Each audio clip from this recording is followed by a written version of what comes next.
Welcome back to the Pink, and thanks for watching and or listening. I'm delighted to say we've been joined by Gregg Broughton for his expert insight into still relatively newly appointed Norwich head coach Johannes Hoff Thorup, his journey from Nordsjælland and Denmark, and his reputation as a developer of talent. Gregg, thank you for your time today.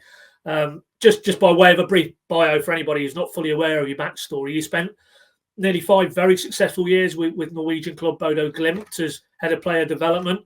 And from the outside, certainly from as I look in, it feels there's a lot of similarities between that club and Thorup's previous one in terms of maybe the holistic approach of how they try to do things and try to succeed and achieve things, but maybe in a more organic way. So we'll get into that. Obviously, more recently, you had 2 years as Blackburn's director of football, so you've got that intimate knowledge of the Championship and the challenges in that league. And for a lot of Norwich fans as well, your connection is here to this club is a very strong one. Over 5 years within the academy, including head of academy recruitment, you really helped create that pathway for some of the graduates that a lot of Norwich fans are well aware of now, from Jamal Lewis and Max Aarons to now John Rowe and Abu Kamara. So really, for me, no one better qualified to give us that analysis of maybe what Thorup and Norwich are striving to achieve in the seasons ahead. So first question, Gregg, what were your initial thoughts when you heard that, Norwich had gone out and appointed Johannes Thorup? Excellent appointment. Really, really forward thinking. A brave appointment. I think any appointment from outside of England and outside the Championship is always a brave one. But I think it's an excellent appointment. I think they've done really, really well to get him on the back of another good season with Nordsjælland, where they've come very close to the top end of the league, did well in Europe before Christmas, and will have another batch of their young players moving to big European clubs this summer. So I think the timing's really, really good for both parties as well. Well, that was my point, actually, and we'll dig into the reputation he's got within European football circles. But was there an element of surprise that it feels like as a guy whose trajectory is only going one way, that why Norwich and why the Championship? Why do you think the motivate from Norwich's point of view? It's obvious why they maybe targeted him. But from his point of view, what do you think the attraction might be? Well, I think we mustn't underplay Norwich's position in European football. A very, very well-respected club who've spent many years in the Premier League in recent history. A full stadium every single week, a fantastic academy. And I think for a young European coach who wants to make their names in the top 5 leagues in Europe, Norwich City is a very attractive club to be joining right now. So I think it's probably a mutual attraction on both sides of that. Within the European game, and this is maybe sort of drawing on your experience with Bodo in Norway, and I'm sure, I was doing a bit of research. I know there's 1 or 2 links between the two clubs. Kjellerud, very interesting player. He started at Bodo, didn't he, and moved on to Nordsjælland and now Benfica. But, within European game, how highly rated is Johannes and the work that he did in Denmark? And as I say, did you come across him specifically in any dealings? To answer both sides of the question, I think Nordsjælland provide a brilliant model for both coaches and for players to develop. Tom Vernon and his work with Right to Dream over the last 20 years has really set the benchmark, I think, for how clubs should be running academy football with everything they do. And if you look at Nordsjælland's model especially, they look to bring in the best young players from the Copenhagen area into their own academy.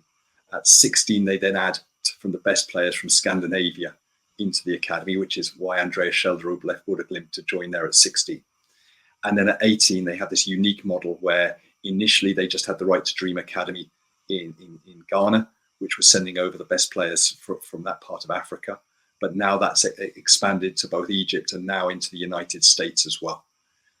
Johannes has seen his journey as a coach go from taking the under-14s through to the under-19s, assistant coach, first team coach. And I think Nordsjælland took a very brave decision maybe 18 months ago, maybe a little bit longer than that, where they were sitting top of the league, but recognized that they needed to change or make a decision to bring Johannes in and make him the head coach. And he's done really, really well since then. In terms of my dealings with Tom and with Nordsjælland, go back over a number of years, and he's somebody I have a lot of respect for. With Johannes, not direct dealings, but he is somebody who had sat top of a coach list that we were running consistently in my previous role, where you were looking at the best coaches across Europe in 4 different areas. Firstly, and most importantly, are they able to win games? Secondly, can they bring in a style of football that helps you to win games, but also helps you to develop players? Thirdly, do they develop players, not just 16, 17, 18-year-olds, but players later in their career as well? And finally, are they able to bring in young players and trust young players from an academy and bring them and integrate them into a squad? So if those were the four measures, and then there's various different measures that sit under each of those four pillars that allow you to assess coaching talent across Europe, Johannes sat very, very highly on the list because of the work he'd done at Norwich.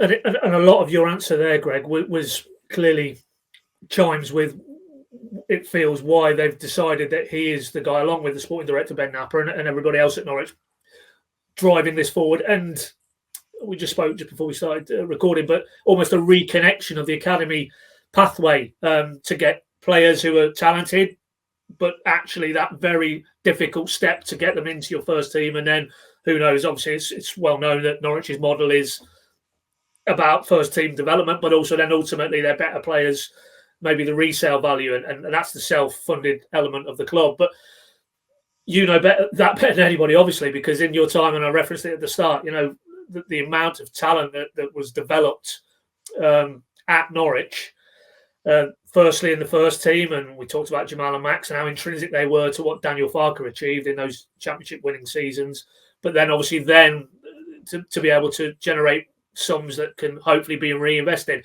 I think there is a sense, and to my mind, that's, you know, why they've gone in its direction, that maybe that has become a little bit fractured in recent seasons. Certainly the amount of players who've come through from the Norwich Academy isn't on a par with maybe the work that you and the people you were working with did at Norwich. So I guess in terms of the academy element of this, how difficult is it to make that connection and create that pathway when ultimately, you know better than I do, but you're in a business where it's almost the measurement is instant results and instant success. It feels that's a little bit jarring, that you're trying to put something more sustainable and longer term, while still obviously trying to put a team or a product on the pitch that can win games and ultimately be successful. So, you know, how difficult is that process from an academy perspective, basically?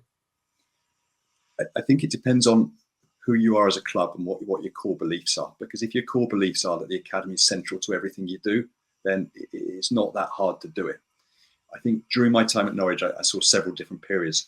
I came in obviously at the beginning of EPPP in 2012, where the club had just got Category 1 status, were heavily investing, but were a Premier League club. And the strategy, which was, I thought, brilliantly brought in by David McNally, was to invest everything back into the first team to try and retain Premier League status. Then you have to evolve into something else. But I think we learned very early that wasn't going to be easy to do. You had those brilliant moments in 2013 where the under-18 team won the FA Youth Cup managed by Neil Adams, and yet we weren't able to get that group of players into the first team as quickly as we thought we would do. And Josh and Jacob did break in eventually, but a whole host of other players had to leave the group to come to have success. And if you look at Harry Toffolo and Carlton Morris and Cameron McGee and Cam Norman, all of those players who've gone out and played professional football in the Football League, none of them were able to get into that team in 2013, 2014 onwards. And I think one of the great credits that has to be given to Stuart Webber for when he first came into the club was he was able to join that piece of work up. He brought a head coach in Daniel Farke, who believed in young players. He went with a tight squad, which allowed Max and Jamal and those players to get close to it. And the head coach then trusted them and gave them the opportunities to break in and go on and have great success, along with Todd Campbell, Ben Godfrey, and all of the others at that stage as well. Now, I haven't been close enough to the club for the last 2 to 3 years to know if anything's changed there. But obviously, it's still great to see Johnny Rowe have brilliant success, and watched and admired Abu Kamara, saw him play live several times last season. He had a great season at Portsmouth. Absolutely, he did, yeah. And, you know, but in the here and now, if there is a sense that they need to almost reconnect that pathway, are you inevitably messaging outwards as well as internally that this is a longer term process? It's not going to be instant gratification. It doesn't happen overnight. You need to put the building blocks in place, don't you? Definitely, and that starts with having a head coach, and it starts with having a sporting director who's able to design the squad design around that. But look, Category 1 academies are not cheap to run, and Norwich invest a lot of money and time and energy into theirs, and there's no point doing that in the Championship if you're not going to give those young players an opportunity to break through. And I think the messaging that's come out from both Ben and from Johannes is that those opportunities will now come. Obviously, it's great to see Ken Abo, who was one of the young players we signed at the same time as Alex Matos from Luton. He signed an extended contract there, and I don't think he'd have done that had that change not have happened. Yeah, I mean, that is a very clear parallel, because obviously 12 months ago, Alex was in a similar situation and decided maybe there was, for him, his pathway was away from the club. It's important to convince these younger players as well. And I guess that applies maybe more so when you're trying to initially attract them into the academy. If, I don't know, the players who came up after Jamal and Max, they see, oh, right, well, those guys, there is a pathway there. There is a club, there is a head coach in place or a sporting director. The conditions are there that I know if I progress that there will be first team opportunities. And conversely, if that isn't the case, it's very difficult then to, try and recruit the best academy talent. Definitely. And look, there's so much talent still within Norwich's academy that those players will come through if they're given the opportunity. But potential will never fulfill itself without opportunity. And I think that's what we tried to do at Blackburn Rovers. We identified very early on in my time there that we had Ash Phillips and we had Adam Wharton on the verges. And if they were given opportunities, they would flourish. And it's the same now at Norwich City. You've got Adam Eder, who's had a marvellous loan away at Celtic, and hopefully he'll come back into the fray. You've got Johnny Rowe, who was one of the young players of the season in the Championship last season as well. And like I said, Abu's had a great loan. Jaden Ward has had a good loan away from the club. So and there'll be players beneath that level as well in the 21s who are and under 18s who think, well, if they can do that, so can I as well. And hopefully this model will allow them to do so. And that probably brings us to a close, really, because it's a nice segue into, you've talked about your time at Blackburn. You've talked about now these players clearly are going to need Championship opportunities. But how difficult is that? You know intimately the challenges that, trying to have success at a Championship football club. When you overlay what they're trying to do in terms of developing young talent and give them opportunities, can that circle be squared? Is it a very difficult balancing act? It's a difficult balancing act, but it's not impossible. And I think if the Championship, it's a lot easier to do it in the Championship than it is in the Premier League. And I think if your squad design is clever and allows you to have those young players very, very close, then opportunities will arise. If you look in the last 2 years, I think Sunderland consistently over the last 2 years have had the youngest team in the Championship.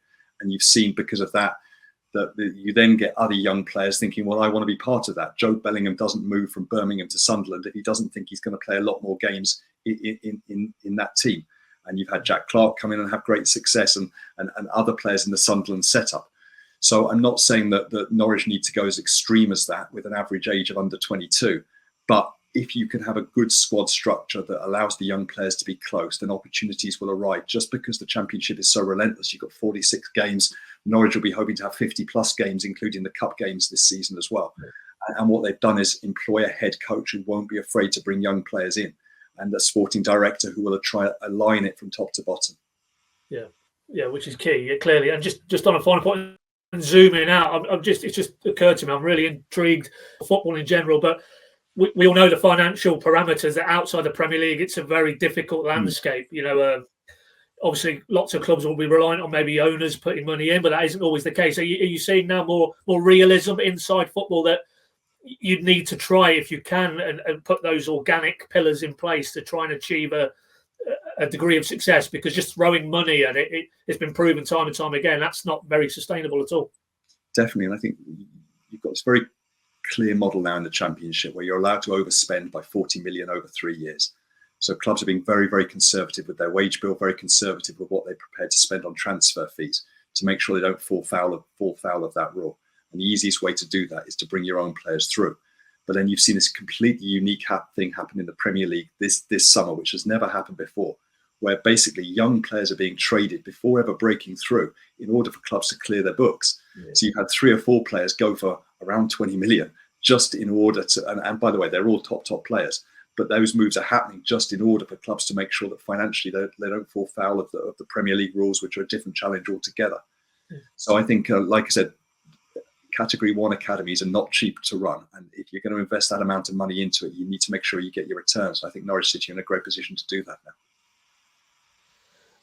Fingers crossed that is the case, Greg. I think that's a great place to leave it. I'm sure you'll be watching with interest how they do. But thank you so much for your time today, and best of luck with whatever comes next as well for you. Thanks a lot. Cheers.